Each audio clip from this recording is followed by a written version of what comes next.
Começa mais um programa Alternativa A, hoje especial ao gravado. Estamos aqui com um convidado especial. Daqui a pouco a gente vai apresentar esse nosso convidado. Né? Programa Alternativa A que você pode ouvir pela Rádio Universitária todo sábado às 17 horas, né? Pelo 102,1 e também conferir no nosso canal no YouTube o programa Alternativa A. Tem lá todas as nossas entrevistas, inclusive esta de hoje. Você que está ouvindo nesse momento a entrevista aqui na rádio, também pode conferir essa entrevista no YouTube. O programa Alternativa A recebe hoje o músico instrumentista Bruno Caiapi, de Cuiabá para o mundo. Salve, salve, Brunão. Salve, rapaziada, beleza? Cara, obrigado por ter me convidado. Tranquilo, prazer e estar aí? aqui com vocês. Prazer é nosso te receber. Bruno, que já esteve, a gente estava conversando antes da gravação, que já passou aqui por São Carlos, já tocou aqui em São Carlos, né, na UFSCar, também no Contato, é isso? Isso. Na época que o Macaco Bong começou, que era 2004, quando foi mais ou menos 2007, assim, começou uma conexão bem forte de Mato Grosso com São Paulo, com o interior de São Paulo. E uma dessas conexões era a galera que era daí, né, que fazia rádio UFSCar, né, e aí teve os meninos, a galera também do Malditas Ovelhas, né, que depois Sim. virou, né, o Tenistas Russas. Sim. E era massa, cara. Era uma época que a gente tinha bastante um circuito bem forte assim no Brasil aí, especialmente no interior de São Paulo, assim.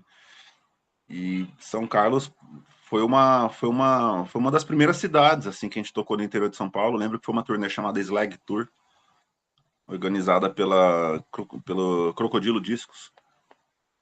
Sim. Né, com o Sérgio Geda, e foram umas 18 cidades no interior de São Paulo. E foi quando a gente conheceu São Carlos, Sanca. É isso Massa aí. demais. Adoro Sanca. Ô, Brunão, pode falar. Não, então, o que eu ia falar é que o Malditas Ovelhas se tornou o... Como que é o nome da banda, cara? Os caras são meus irmãos e eu tô passando vergonha aqui, esquecendo Não o nome da era banda. tenistas russas, Ana? Não. Tenistas Russas, É. Acho que foi, né? Tenistas Russas, beleza, não falei besteira, né? Não, não, fica sossegado. Acho que foi mesmo, tá? Tô tentando lembrar também. Ô, Bruno, assim, você é de Cuiabá, você é do Mato Grosso, e como é que foi a sua... E uma coisa que é interessante também na sua carreira musical e, né, na Macaco Bong, na banda e tal, é que vocês vão para um lado... Você foi para um lado instrumental, é isso, né? De música instrumental, de rock instrumental. Inclusive, aclamado aí, né? Na revista Rolling Stones, o Caderno 2 do Estadão, me lembro de sair uma nota também sobre vocês. Você é considerado aí um grande instrumentista, né, guitarrista, violonista também. E como é que foi essa coisa, né? Assim, lá em Cuiabá, o que você gostava de ouvir? Quando que você falou, olha, quero tocar, quero montar uma banda, quero sair, quero, né, viver de música, né? Qual foi esse ponto, esse momento? Cara, começa logo quando eu comecei a tocar guitarra. Comecei a aprender a tocar violão sozinho, isso era 93, 94, mais ou menos. E eu gostava de ficar, né, aprendendo mesmo, estudando, assim, mas não aquela coisa, né, nerd, assim. Eu gostava de ficar tirando as músicas que eu gostava. Era uma época que o metal, o rock, né, em geral, assim, ele era muito presente, assim, né? Então, a criançada ouvia rock, né? Era muito difícil uma criança que não ouvia rock naquela época. E aí a guitarra entrou na minha vida com uma influência muito forte também da família e tal. E é engraçado, cara, porque era uma época tão diferente, tão atípica, né? Porque é hoje, assim, né? A gente aprendia as coisas no olho, com VHS, com fita de áudio, olhando os caras tocando, sabe? Assim, Tinha era revistinha, né? Até revistinha. revista, e em banca, às vezes, só folhear a revista, né? Para É. ver se descobria alguma coisa, né? Às vezes não tinha grana para comprar.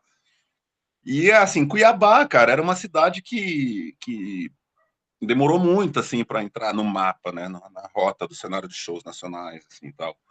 A gente vivia uma época que era aquela coisa muito provinciana mesmo, assim, sabe?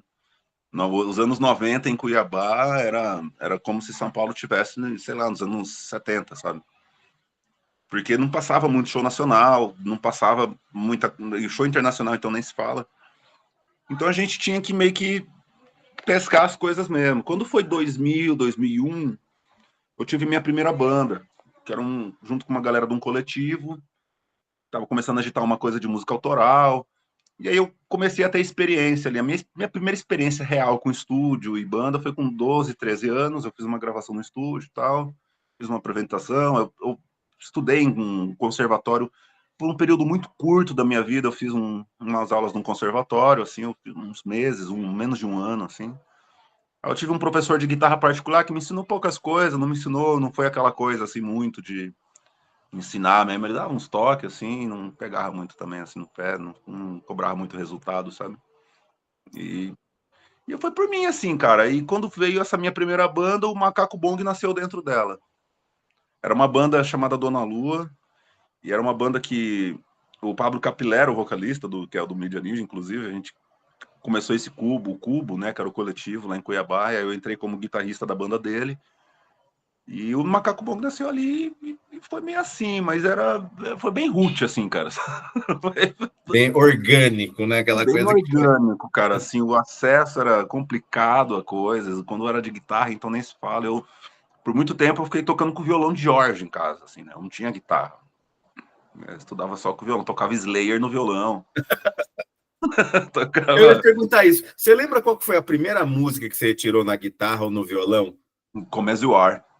Né? Come As You Are e depois Enter Sandman. Olha, A intozinha do Enter Sandman. E eu gostava muito de tirar música de ouvido, né? Então eu tinha muita cassete.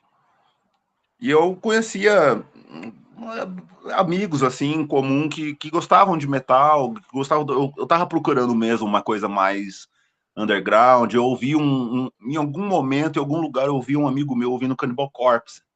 Isso era 96, assim, sabe? E eu fiquei muito interessado pelo vocal gutural e tal, pelo aquele estilo de guitarra, né, com os riffs, né?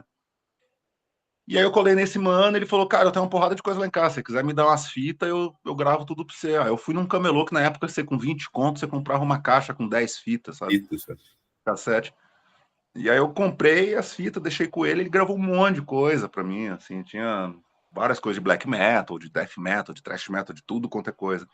Mas eu me apeguei mais aos death, especialmente ao Symbolic, ao Human, que foi os dois álbuns que eu ouvi muito, assim, o Death foi uma banda que me influenciou muito no início. E aí era aquela época de 96, o Pantera tava ali no auge, o Sepultura também com os Irmãos Cavaleiro ali, o Max saindo, lançando Roots, vindo Soulfly, aquela coisa chegando no New Metal, sabe assim. E quando chegou o New Metal, eu saí do metal. Eu fui para, inclusive, fui estudar música no curso de na Escola de Música de Brasília, né, que é o famoso curso de verão, curso internacional de verão. Aí eu fui lá estudar com o Young Guest, com o Nelson Faria, e aí eu entrei mais na coisa do jazz, né, da música brasileira, e eu fui entrando mais para essa coisa. Então o Macaco Bong foi meio que uma consequência disso tudo, assim, o guri que começa com punk, heavy metal, que depois começa a se interessar por jazz e blues, e aí mistura essa coisa toda. E o Macaco Bong foi minha única banda a vida toda. Eu nunca tive uma outra banda, nenhum outro emprego, para te falar a verdade. Meu único emprego a vida toda foi Macaco Bong. E é legal você falar disso, né? Você falou do amigo que grava as fitas, né? Essa daí era a nossa rede social de música, né? As fitas que o pessoal ia passando de um para outro, quem tinha grana para comprar um disco, chamava a galera, falou, ah, tem fita, vamos gravar, vamos ouvir junto, era a rede Não, social. e as videoaulas, né, que ficava passando de mão em mão de gurizada, emprestava para um, que ia para outro, que ia para outro, e ia para outro, e aí quando você pegava de volta, já tava com aquelas faixas Certo. nunca passando assim na tela, já com as fitas tudo detonadas, de tanto voltar as fitas, né, para aprender. E eu achava muito legal essa época, cara. Eu aprendi assim, para mim assim, eu estudo guitarra todo dia até hoje. Eu tô sempre em busca, tô sempre pesquisando, tô sempre buscando. Eu gosto de estar com a guitarra, né, em contato com a guitarra sempre. E essa sua ida para fazer o curso de verão lá em Brasília, né? Que você falou que aí começou a tomar contato com jazz, essa coisa, foi ali que deu esse esse ponto, né, de ir para uma coisa mais instrumental? Ou você já vinha nisso, ou foi ali que falou, não, quero partir Ali para foi o isso? start. Ali foi o start, porque eu já vinha também numa fase que eu estava um pouco curtindo metal progressivo, rock progressivo, Rush, as coisas mais modernas da época ali, Liquid Tension, Experiment, o Brett Garsed fazendo Uncle Mo's Space Range, umas coisas assim. E aí eu comecei a me interessar mais por essa coisa do instrumental como ideal de banda. Mas assim, o mais engraçado dessa história toda é que assim, o meu bagulho de tipo assim, montar uma banda, eu quero ser músico, surgiu depois de um show do Crisium. Foi Eu, ali? foi um dos primeiros shows que eu vi, assim, cara. Sabe que eu tinha 13 anos, né, cara? E minha família não deixava eu sair, assim, para um show de metal na cidade lá, sabe? Eu tinha meu irmão mais velho que eu, mas ele também, pô, eu não vou lá num show de metal, sabe? Aí tinha alguns amigos meus que iam estar lá. O show não era um show tarde, era um show com horário ok, assim. E aí a família botou um vodka e falou, não, vai lá, você quer muito ver o show, vai lá. E, né, tal hora a gente vai estar lá te esperando Te para pegar. ver se tá tudo bem, né? Né, para te buscar, para ver se você tá vivo, se você tá morto, o que aconteceu, né? E fui, cara, e foi uma experiência muito foda, porque para mim, que não tinha noção nenhuma do que era ser músico, além de tipo um cara que tá com instrumento no colo, eu vi uns caras vendendo merchandising, sabe? Eu vi uns caras que empenhavam com um show independente ali, não tinha nada. Na minha cabeça ainda, ver show era aquela coisa que você tava num público cheio de gente, com um palco enorme que você nem, quase não consegue ver o cara, sabe? E aí eu vi aqueles caras que rodavam o mundo, estavam ali lançando Apocalypse Revelation, o segundo álbum deles, e fazendo um show próximo ali, trocando ideia com a galera depois do show. Pô, daqui a gente vai para acho que para Goiânia, não sei, vai para Brasília, alguma coisa assim. E a gente tava vindo não sei da onde. Eu falei, porra, velho, é isso aí que eu quero fazer, mano, sabe? Vendendo Não é disco, vendendo camiseta, né? Essa vendendo coisa. camiseta, exato, ali. E os caras irmão, né? Assim, aí eu comecei a entender que, pô, eles são irmãos, né? Pô, né? Porque faz toda a diferença, né? Você ter os parceiros certos, né, velho? Sim. E aí foi quando eu tive o start, assim, eu falei, cara, é isso que eu quero fazer. Não é death metal que eu quero tocar, não é metal extremo. Eu já tava na pira do instrumental ali, começando a entrar, não tinha muito certo o que eu queria fazer, ainda de certo.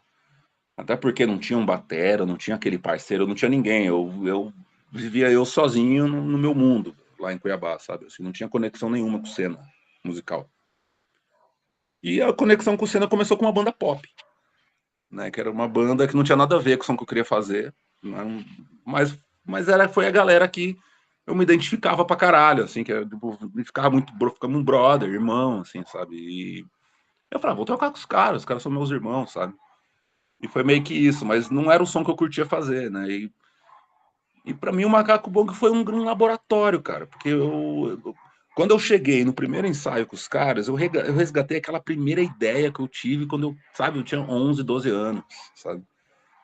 Então, o Artista Igual Pedreiro, o nosso primeiro disco, ele tem esse frescor que é porque é coisa que eu comecei a criar quando eu era criança, infância, sabe? Assim, velho, E aí você viu 12 aquilo anos. concretizado ali, aquele Exato, momento, aquilo né? foi vindo até aquele momento da minha fase A ali, com 20 e epifania, né? tantos. Olha só, olhar para o lado, os caras estão ali, tu olha a bateria, o cara tá tocando.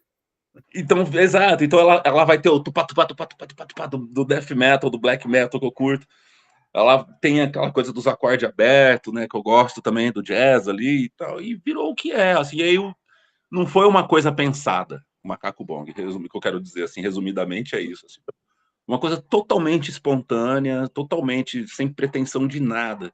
Era um lab, a gente gostava de trombar para fazer aquelas músicas nossas sem ter nada marcado de show, de nada. A gente ficava ali tocando, a gente ficava ali compondo, pesquisando e trabalhando, né? A gente tinha um coletivo, aí a gente já organizava os eventos na cidade também, começamos a conectar com as bandas. É uma banda instrumental que se conectava com a galera do punk, né? Com a galera do folk, com a galera Não era uma banda instrumental que dialogava com a galera do jazz. A galera do jazz entortava a cara para nós, assim, os Imagina. guri moleque ali, cabação ali, sabe? Os caras... Ô, Brunão, seguinte, a gente vai para o final aqui do primeiro bloco, né? Para apoios culturais aqui na Rádio Universitária. E a gente queria encerrar com uma música. Você quer escolher uma música? O que você gostaria de... A gente toca. Pô, vou fazer a minha propaganda, já que eu tô aqui, né? Deve. Amendoim, então, do Macaco Bong. Beleza. Amendoim. Então vamos aí com o Macaco Bom, que a gente encerra esse primeiro bloco aqui do Alternativa A, que recebe hoje o Bruno Caiapi, músico instrumentista. Daqui a pouco a gente volta.